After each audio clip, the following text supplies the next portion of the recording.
Es domāju, primāri viņi ir sanākuši tādēļ, ka viņi grib būt aktīvi savā dzīvē patiesībā. Tas ir pamat iemesls.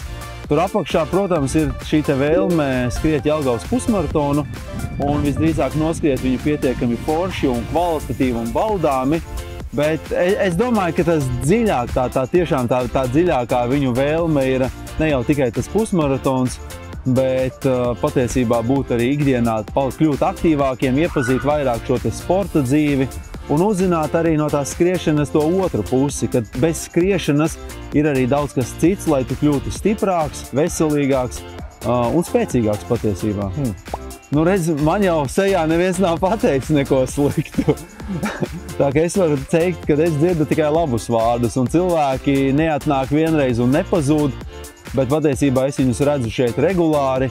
Kādam cilvēkam ir sadzīviskas lietas, viņš uz atsevišķu treniņu netiek, bet viņi pat cenšas man pateikt, ka viņi nākamreizītē netiks, jo viņi jūtās jau daļa no šī pasākuma, un tas ir forši. Tas tikai parāda to, ka tiešām cilvēkiem patīk tas, ko viņi šeit saņem. Es nezinu, vai iet runa tieši par pašu pusmaratona distanci kā tādu, bet tas, ka viņi būs spējīgi piedalīties šajā pasākumā jebkurā no šīm trim distancēm, jūdzi neskaitīsim, vai ne? Tas ir 5, 10 vai pusmaratons, ir viennozīmīgi, bet viņi arī tas, ko es cenšos viņiem treniņos parādīt, šajos koptreniņos, ka tas darbiņš arī ir mājās jāizdara, un es esmu arī šeit, lai dotu viņiem padomus, lai atbalstītu, lai dotu viņiem idejas, kā labāk varbūt pilnveidot sevi un kā atrast sev brīvo laiku treniņiem, bet ir skaidrs, lai noskriētu pusmaratonu tikai ar vienreiz nedēļā, tas ir par maz. Tas ir par maz.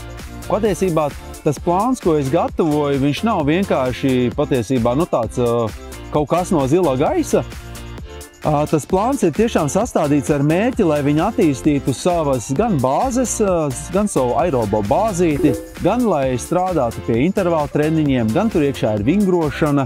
Tādēļ ir sadalīts 3 dažādos līmeņos, lai tiešām cilvēks, kurš ir vispār no sporta bijis ikdienā absolūti prom no aktīva dzīvesveida, tad dažādi šie te dienas uzdevumi, kas nav varbūt saistīti ar tīru skriešanu. Tas ir gara pastaiga, savākt 15,000 soļus ikdienā vai velobrauciens un kaut kas tam līdzīgs. Un ja mēs runājam jau par tiem aktīvajiem vai sportistiem, tad viņiem jau ir gandrīz vai sportistiem ir katru dienu skrējiens, tad aktīvajiem ir pāris dienas nedēļā, varbūt nav skrējiena. Bet tas plāns ir tiešām sabalansēts, lai būtu vajadzīgās atjaunošanās pauzes starp intensīviem treniņiem, lai būtu padomāts par viņu arī veselību, nevis par to, ka viņi tikai noskrien, un tas arī ir viss nepavelti. Tur plānā parādās arī, kādā intensitātē skriet, attiecīgi, kas tā pa zonu.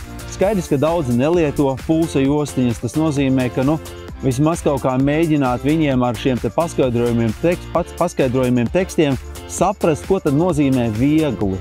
Un tāpēc esmu arī pieminējis, ja tu vari draugam dziedāt dziesmu un skriet un neesi aizalsies, tad tas nozīmē, ka tu skrien viegli. Tā ka tie plāni, es domāju, ka ir noderīgi viennozīmīgi tiem, kam nav vispār nekāda redzējuma un vīzija, ko darīt un kā darīt. Jā, viennozīmīgi treniņiem var pievienoties jebkurā laikā, un mēs arī esam sākuši svētdienās tagad 5:00 Jelgavas valsts ģimnāzijas stadionā arī stundu vingrot. Svētdienās 5:00, 1 stundiņu, jo šeit mēs nevaram paspēt visu, un es esmu redzējis, ka cilvēki labprāt grib arī vairāk pavingrot, attīstot savu dziļo muskulatūru. Tā ka piebiedroties var gan šajos treniņos, gan svētdienās 5:00. Mūs var atrast gan internetā, gan Facebookā. Tā ka droši, un ja pat nesanāk atnākt uz visiem, par to cilvēku, lai vispār nesatraucās, sanāks kādu treniņu izlaist, tā absolūti nav bēda. Tā ka droši nāciet, un mēs visi esam jau kļuvuši diezgan šeit draudzīgi, bet tas nenozīmē, ka mēs esam draudzīgi, negaidām jaunus draugus ciemos, tā ka gaidām ikvienu patiesībā.